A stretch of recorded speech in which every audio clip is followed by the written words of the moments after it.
요즘 이런 생각 한 번쯤 해보셨을 겁니다. 나도 투자는 해야 될 것 같은데 도대체 뭘 어떻게 시작해야 하지? 주변을 보면은 주식으로 돈 벌었다는 사람도 있고 코인으로 몇 배를 벌었다는 이야기도 들립니다. 그럴 때마다 마음은 급해지는데 막상 앱을 켜보면은 뭘 사야 할지도 모르겠고 지금 들어가도 되는 건지도 모르겠고 괜히 잘못 시작했다가 손해볼까봐 무섭습니다. 그래서 대부분의 사람들은 결국 아무것도 하지 못한 채 일단은 저축이라도 하자 이 선택으로 돌아오게 됩니다. 그런데 문제는 이 애매한 선택이 10년, 20년 쌓이면 단순한 차이가 아니라 인생의 격차로 벌어진다는 겁니다. 같은 돈을 벌고 같은 시간을 살아도 누군가는 자산이 쌓이고 누군가는 열심히 살았는데 남은 게 없다는 말을 하게 됩니다. 그 차이는 단 하나입니다. 투자를 했느냐가 아니라 제대로 시작했느냐입니다. 오늘 영상에서는 투자를 잘하는 방법이 아니라 누구나 실패 없이 시작할 수 있는 구조들을 알려드리겠습니다. 그 시작점은 사실 이 한 문장에 있습니다. 일단은 저축이라도 하자. 저는 지금 이 선택을 비판하려는 게 아닙니다. 오히려 반대입니다. 저축은 성실하고 안전하고 무엇보다 손해볼 일이 없으니까요. 그런데 과연 저축만으로 손해를 안 본다고 장담할 수 있을까요? 사실은 지금 이 순간에도 당신의 통장에서 돈이 조용히 사라지고 있습니다. 물론 당신의 씀씀이 때문이 아닙니다. 바로 세금과 인플레이션이라는 보이지 않는 두 명의 도둑 때문입니다. 통계청에 따르면 2026년 3월 소비자 물가 상승률은 2.2%를 기록했습니다. 이게 무슨 말이냐고요? 당신이 1억을 은행에 넣어두었다면은 1년 뒤 그 돈의 실제 가치는 9,780만 원으로 줄어든다는 뜻입니다. 가만히 앉아서 220만 원을 잃는 셈이죠. 그런데 은행은 우리에게 이자를 주지 않냐고요? 물론 줍니다. 2026년 현재 한국은행 기준금리는 2.50% 수준입니다. 물가 상승률 2.2%를 겨우 넘는 수준이죠. 하지만 이게 끝이 아닙니다. 우리는 이자 소득에 대해 15.4%의 세금을 내야 합니다. 이 세금까지 제외하고 나면 당신의 실질 수익률은 결국 마이너스가 되겠죠. 열심히 일하고 아껴서 모은 돈이 시간이 갈수록 오히려 줄어드는 이 잔인한 현실. 이것이 바로 당신이 빠진 금융의 함정입니다. 그런데 정부는 이 문제를 해결할 공식적인 인센티브를 사실 마련해 두었습니다. 국가가 직접 설계한 세금과 인플레이션이라는 거대한 파도로부터 당신의 자산을 지켜줄 강력한 방패가 이미 존재한다는 말입니다. 하지만 대부분의 사람들은 이 강력한 무기를 외면한 채 개별 주식 대박이라는 신기루를 쫓으며 외로운 싸움을 하고 있죠. 왜 그럴까요? 사실 우리 앞에는 처음부터 두 갈래 길이 놓여 있었기 때문입니다. 사회초년생 시절 우리 앞에는 길 A라는 당이 고수익의 유혹입니다. 친구 따라 급등주에 올라타고 원금의 몇 배를 벌었다는 성공 신화에 귀가 솔깃해집니다. 당장 눈앞에 쾌락을 안겨줄 것 같은 짜릿한 길이죠. 또 다른 길 B는 조금 답답해 보입니다. 국가가 설계한 연금저축펀드라는 길인데 매년 최대 16.5%의 세금을 돌려주니 사실상 확정 수익을 약속하는 것과 다름없습니다. 하지만 치명적인 단점이 있어 보입니다. 55세까지 돈이 묶인다는 말에 대부분의 젊은이들은 고개를 저으며 기피하게 되죠. 그럼 당신이라면 어떤 길을 선택하시겠습니까?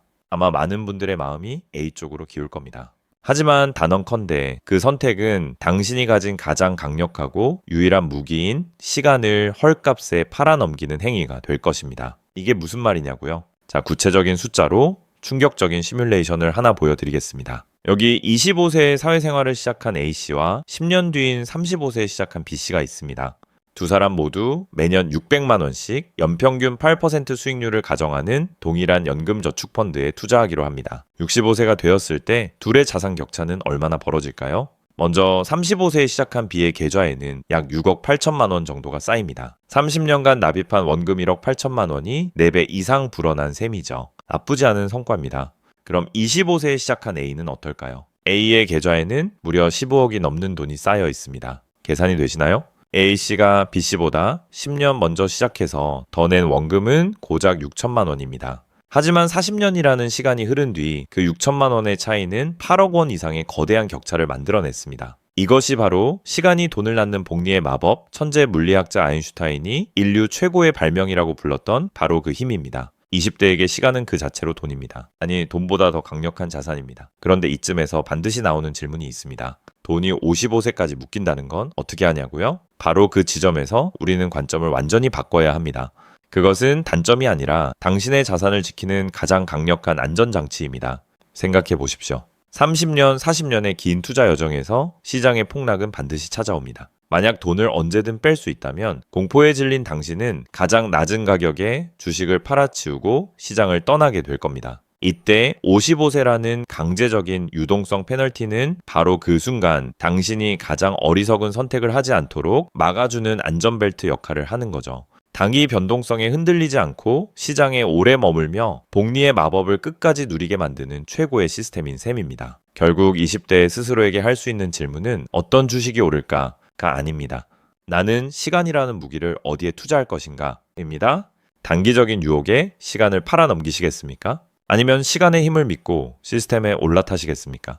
그렇다면 국가가 우리에게 제공하는 이 무기, 구체적으로 어떤 혜택이 있을까요? 어떻게 하면 연 148만 원의 현금을 공짜로 받을 수 있다는 걸까요? 정부가 당신의 노후를 위해 마련해둔 가장 강력한 혜택, 바로 세액공제입니다. 어렵게 생각할 것 없습니다. 총급여가 5,500만 원 이하인 경우 당신이 연금저축펀드와 IRP, 즉 개인형 퇴직연금 계좌를 합쳐 연 900만 원을 납입한다면 정부는 연말정산 때 최대 148만 5천 원의 현금을 당신의 통장에 그대로 돌려줍니다. 이게 무슨 의미인지 아시겠습니까? 당신이 어떤 상품에 투자해서 수익을 내든 손실을 보든 그것과 전혀 상관없이 돈을 넣는 그 행위 자체만으로 최대 16.5%를 현금으로 돌려받을 수 있습니다. 투자를 잘하든 못하든 상관없이 일단 세금에서 무조건 이익이 발생한다는 겁니다. 물론 이건 투자 수익이 아니라 세금 환급이라는 점은 꼭 알아두셔야 합니다. 그래도 마이너스 10% 손실이 나도 실질적으로는 손해가 줄어드는 구조죠. 세상에 이런 투자가 또 어디 있을까요? 이것은 국가가 주는 가장 확실한 안전마진입니다. 하지만 이게 끝이 아닙니다. 진짜 무서운 격차는 지금부터 시작됩니다. 바로 과세이연이라는 두 번째 혜택 때문입니다. 일반 주식 계좌에서 ETF를 통해 배당금을 10만 원 받았다고 가정해 봅시다. 당신의 통장에는 15.4%의 배당 소득세를 뗀 84,600원만 들어옵니다. 15,400원은 세금으로 사라진 거죠. 그런데 연금 계좌에서는 무슨 일이 벌어질까요? 똑같이 10만 원의 배당금이 발생한다면 세금을 한 푼도 떼지 않은 10만 원 전체가 고스란히 당신의 계좌에 들어오게 됩니다. 그리고 그 10만 원은 즉시 재투자되어 당신을 위해 또다시 일을 시작합니다. 이 차이를 한번 상상해 보십시오. 30년, 40년 동안 세금으로 떼었어야 할 돈들이 사라지지 않고 오히려 내 군대의 병사가 되어 복리의 눈덩이가 되어 함께 굴려주는 겁니다. 세금이 당신이 내야 할 비용이 아니라 나를 위해 일하는 돈이 되는 기적. 이것이 바로 과세위원의 본질입니다. 정리하자면은 국가는 당신에게 두 가지 방패를 쥐어준 셈입니다. 첫째, 어떤 시장 상황에서도 최소 16.5%의 수익을 보장하는 세액공제라는 철벽 방패. 둘째, 세금마저 나의 자산으로 만들어 복리의 눈덩이를 폭발적으로 키우는 과세이연이라는 마법 방패. 이 두 가지만으로도 우리가 연금저축펀드를 하지 않을 이유는 완벽하게 사라집니다. 자, 계좌라는 고속도로에 올라탔다면 이제 어떤 차를 골라야 할까요? 수많은 주식과 펀드, ETF 중에서 과연 무엇을 사야 내 노후를 가장 안전하고 빠르게 목적지까지 데려다 줄까요? 정답은 충격적일 만큼 간단합니다. 먼저 세계 최고의 투자자 워런 버핏 이야기부터 해볼게요. 그는 2013년 버크셔 해서웨이 연례 보고서에서 이런 말을 남겼습니다. 내가 죽으면 아내에게 남겨진 돈의 90%는 S&P 500 인덱스 펀드에 나머지 10%는 미국 국채에 투자하라. 평생 개별 종목을 연구하고 수십 년간 시장을 이겨온 투자의 현인이 정작 사랑하는 아내에게는 이렇게 말한 겁니다. 복잡하게 분석하지 마라. 그냥 시장 전체에 올라타라. 이 한마디가 우리에게 주는 교훈은 명확합니다. 개인 투자자가 시장을 이기려고 싸우는 것 자체가 잘못된 전략이라는 것입니다. 그렇다면 한국 투자자인 우리는 어떻게 해야 할까요? 버핏의 철학에서 영감을 얻되 우리 현실에 맞게 응용할 필요가 있습니다. 딱 두 가지면 충분합니다. 첫째, 대한민국 시장 전체의 성장에 투자하는 코스피 200 추종 ETF. 둘째, 세계 최강대국 미국 시장의 심장인 S&P 500 추종 ETF. 왜 이 두 가지냐고요? 우리는 원화로 월급을 받고 원화로 노후를 씁니다. 그러니 한국 경제 전체의 성장을 담은 코스피 200은 내 삶의 통화와 같은 방향으로 움직이는 자산입니다. 그리고 S&P 500은 버핏도 인정한 자본주의 역사상 가장 강력하게 검증된 성장 엔진입니다. 이 둘을 함께 가져가는 것이 한국 투자자에게 가장 현실적이고 검증된 방법입니다. 더 이상 어떤 기업이 오를지, 언제 사고 팔아야 할지 머리 싸매고 분석할 필요가 없습니다. 우리는 개별 기업의 흥망성쇠를 맞추는 점쟁이가 아닙니다. 우리는 그저 대한민국과 미국이라는 자본주의 시스템에서 가장 강력한 두 경제의 성장에 조용히 올라타기만 하면 됩니다. 그렇다면 이제 다 된 걸까요? 여기서 대부분의 사람들이 놓치는 당신의 최종 수익률을 결정할 0.1%의 비밀을 알려드리겠습니다. 똑같은 S&P 500 지수를 추종하는 ETF라도 그 ETF를 운용하는 자산 운용사는 여러 곳입니다. 그리고 이 운용사들은 저마다 다른 총보수, 즉 수수료를 떼어갑니다. 여기서 많은 사람들이 이런 생각을 합니다. A 운용사 보수는 0.09%고 B 운용사 보수는 0.15%네. A 고작 0.1% 차이인데 아무거나 사도 괜찮겠지. 과연 그럴까요? 이 0.1%가 30년 뒤 당신의 계좌에 어떤 결과를 가져오는지 충격적인 시뮬레이션을 한번 보여드리겠습니다.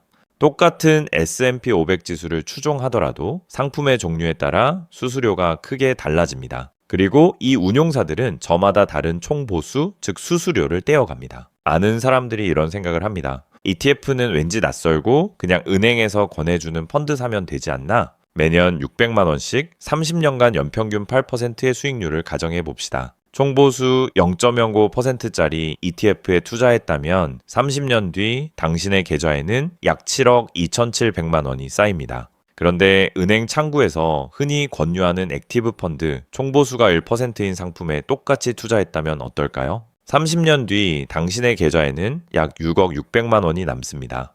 계산이 되시나요? 당신은 그저 조금 더 익숙한 상품을 골랐다는 이유만으로 30년 뒤 1억 2천만 원이라는 돈을 수수료로 날려버린 셈입니다. 서울 외곽 소형 아파트 전세 보증금에 맞먹는 돈입니다. 이 작은 수수료 차이가 마치 배에 보이지 않는 작은 구멍과 같습니다. 처음에는 티도 나지 않지만 수십 년의 긴 항해 끝에 당신의 배에 실린 막대한 부를 조용히 바닷속으로 사라지게 만드는 겁니다. 기억하십시오.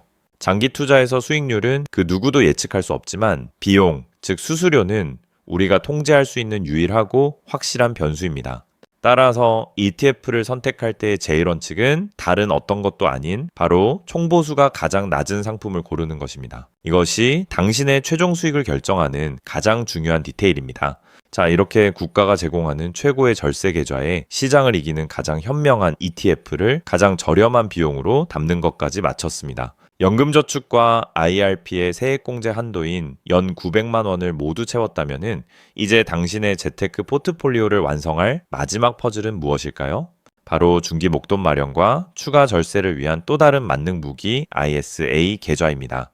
자, 이제 당신의 재테크 포트폴리오에 마지막 퍼즐 한 조각을 맞춰 넣을 시간입니다. 연금저축과 IRP로 연 900만 원의 세액공제 한도를 모두 채운 현명한 투자자라면 그 다음 무기는 바로 ISA 개인종합자산관리계좌입니다. 이름이 어렵다고요? 전혀 그럴 필요 없습니다.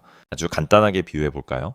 당신의 노후 자금, 즉 55세 이후에 꺼내 쓸 돈을 차곡차곡 쌓아두는 것이 연금저축이라는 장기 금고라면 ISA는 3년 뒤 내 집 마련, 5년 뒤 결혼 자금처럼 이름표가 붙은 중기 목표를 위한 당위 금고와 같습니다. 연금저축과 ISA의 가장 큰 차이는 바로 의무가입 기간과 중도 인출입니다. 연금계좌는 55세까지 돈이 묶이는 대신 강력한 세액공제 혜택을 주지만 ISA는 의무가입 기간이 3년으로 비교적 짧고 심지어 납입한 원금 내에서는 언제든 자유롭게 돈을 뺄 수도 있습니다. 물론 의무기간 3년을 채우지 못하고 해지하면 절세 혜택이 사라지니 주의해야 합니다. 그럼 ISA라는 금고는 어떤 특별한 혜택을 줄까요? 첫째, 이 계좌 안에서 주식이든 펀드든 무엇에 투자해서 수익이 나든 그 수익금 200만 원까지는 세금을 단 한 푼도 내지 않습니다. 만약 당신이 총급여 5천만 원 이하의 서민형 가입자라면 비과세 한도는 400만 원으로 2배가 됩니다. 둘째, 비과세 한도를 초과한 수익에 대해서는 15.4%가 아닌 9.9%의 낮은 세율로 세금을 매기고 모든 과세가 끝납니다. 이걸 분리과세라고 부르는데 당신의 다른 소득과 합산되지 않습니다. 특히 직장인 가입자라면 건강보험료 걱정도 크게 줄어듭니다. 단 은퇴 후 지역가입자이거나 피부양자로 등록된 분들은 수익 규모에 따라 영향이 생길 수 있으니 이 점은 사전에 확인하실 필요가 있습니다. 하지만 진짜 ISA의 강력함은 여기서부터 시작됩니다. 3년의 의무기간을 채운 ISA 계좌의 만기 자금을 연금저축이나 IRP 계좌로 옮기는 것입니다. 이게 무슨 의미냐고요? 바로 절세 펌프질이 시작되는 순간입니다. 정부는 당신이 ISA 만기 자금을 연금 계좌로 이체하면 그 금액의 10% 최대 300만 원까지 추가로 세액공제를 해줍니다. 자, 구체적인 숫자로 계산해 볼까요? 당신은 원래 연금저축과 IRP로 매년 900만 원까지 세액공제를 받을 수 있었습니다. 그런데 3년 만기가 된 ISA에서 3천만 원을 연금 계좌로 이체하는 그 해에는 이체 금액의 10%인 300만 원이 추가되어 총 1200만 원에 대한 세액공제를 받게 되는 겁니다. 국가가 허락한 가장 강력한 절세 부스터를 다는 셈이죠. 심지어 정부는 현재 이 ISI 혜택을 더욱 강력하게 만드는 방안을 추진하고 있습니다. 납입 한도와 비과세 한도를 지금보다 2배 이상 늘리는 개편안이 논의 중이라 확정되면 ISA는 지금보다 훨씬 강력한 절세 도구가 될 것입니다. 자, 이제 당신의 자산을 지키고 불려줄 2개의 금고, 연금 계좌와 ISA에 대한 모든 그림이 그려졌습니다. 하지만 이 강력한 무기를 손에 쥐었다라고 해서 모든 싸움이 끝나는 것은 아닙니다. 투자의 길에는 반드시 피할 수 없는 적, 바로 시장의 폭락이 기다리고 있습니다. 이 공포의 시간을 어떻게 견뎌내고 최종적으로는 어떻게 현명하게 돈을 인출해서 사용해야 할까요? 미래에 내야 할 세금까지 계산하는 진짜 투자자의 마지막 출구 전략에 대해 알아보겠습니다. 장기 투자의 길은 결코 순탄한 고속도로가 아닙니다. 반드시 몇 번의 거대한 폭풍 후, 즉 시장의 폭락을 마주하게 됩니다. 2008년 글로벌 금융위기 때 S&P 500 지수는 50% 넘게 폭락했습니다. 2020년 코로나 팬데믹 초기에는 한 달여 만에 30% 이상 곤두박질 쳤죠. 당신의 계좌가 반토막나는 그 순간 과연 버틸 수 있을까요? 아마 대부분의 사람들은 공포에 질려 모든 것을 팔아치우고 시장을 떠날 겁니다. 그리고 다시는 돌아오지 못하겠죠. 하지만 기억하십시오. 주식의 단기적인 가격은 시장의 공포와 탐욕이라는 파도에 따라 흔들리는 조각배와 같습니다. 하지만 주식의 장기적인 가치는 위대한 기업들의 성장과 혁신이라는 거대한 엔진을 달고 묵묵히 전진하는 항공모함과 같습니다. 우리의 투자는 매일매일의 가격을 맞추는 위험한 도박이 아닙니다. 대한민국과 미국이라는 가장 강력한 경제 시스템의 성장에 동행하며 묵묵히 시간에 투자하는 것입니다. 역사적으로 S&P 500 지수는 수많은 폭락을 겪었지만 결국 언제나 전 고점을 회복하고 우상향해 왔습니다. 폭락은 자산을 헐값에 팔아치울 공포의 시간이 아니라 오히려 위대한 기업들의 지분을 더 싸게 살 수 있는 일생일대의 기회입니다. 자, 이렇게 시장의 거친 파도를 견뎌내고 마침내 55세라는 항구에 도착했습니다. 이제 마지막으로 출구 전략, 즉 우리가 평생 모은 연금을 인출할 때 내야 할 연금 소득세에 대해 알아보겠습니다. 우리가 그동안 누려왔던 과세이연 혜택 기억하시죠? 세금을 나중에 내도록 미뤄준 것이지 영원히 면제해준 것이 아닙니다. 55세 이후 연금을 받을 때 우리는 미뤄뒀던 세금을 내야 합니다. 하지만 여기서 국가는 우리에게 마지막까지 엄청난 혜택을 줍니다. 일반적인 배당소득세가 15.4%인 것에 비해 연금소득세는 당신의 나이에 따라 훨씬 낮은 세율을 적용합니다. 지방소득세를 포함해서 만 70세 미만은 5.5%, 만 70세에서 79세까지는 4.4%, 그리고 만 80세 이상이 되면은 3.3%라는 파격적인 세율이 적용됩니다. 이게 얼마나 큰 차이인지 감이 오시나요? 똑같이 1,000만 원의 수익이 났을 때 일반 계좌에서는 154만 원을 세금으로 내야 하지만 연금 계좌에서는 80세가 넘어 수령하면 33만 원만 내면 되는 겁니다. 무려 121만 원의 세금을 아끼는 셈이죠.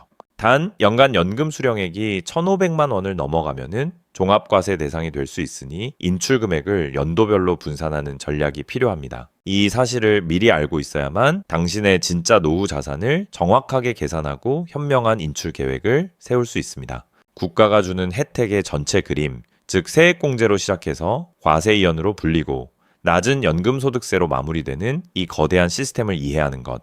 이것이야말로 진정으로 현명한 투자자의 기본입니다. 결국 이 모든 시스템을 이해하고 활용하는 것은 단순히 돈을 불리는 기술의 문제가 아닙니다. 이것은 당신이 돈을 대하는 태도, 인생의 우선순위를 정하는 철학의 문제입니다. 이제 이야기의 시작점으로 돌아가 보겠습니다. 당신은 왜 그동안 노후 준비를 하지 못했을까요? 진짜 이유는 무엇이었을까요? 자, 영상 시작의 질문으로 다시 돌아가 보겠습니다. 당신은 왜 그동안 노후 준비를 하지 못했을까요? 냉정하게 가슴에 손을 얹고 생각해 봅시다. 정말 돈이 없어서였을까요? 아닙니다. 우선순위에서 밀렸기 때문입니다. 우리는 돈이 생기면 무엇을 합니까? 소비를 통해 부자처럼 보이는 라이프 스타일을 유지하는 데 급급했습니다. 하지만 진짜 부자들은 돈이 생기면 가장 먼저 돈이 일하게 만듭니다. 즉 투자를 최우선 순위에 둡니다.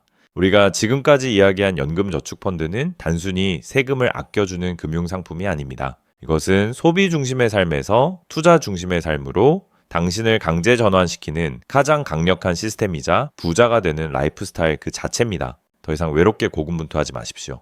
국가가 당신을 위해 이미 만들어준 세금과 복리라는 엔진을 단 고속도로에 올라타기만 하면 됩니다. 지금 당장 스마트폰을 꺼내 증권사 앱을 켜십시오. 그리고 연금저축펀드 계좌를 만드십시오. 단돈 10만 원이라도 좋습니다. 아니, 10,000원이라도 괜찮습니다. 소액으로 시작해 꾸준히 투자하는 습관을 들이는 것이 중요합니다. 투자의 세계에서 가장 비싼 것은 시작하지 않은 하루입니다. 당신의 10년, 20년, 30년 후의 미래는 다른 누구도 아닌 오늘 당신의 이 선택 하나에 달려 있습니다.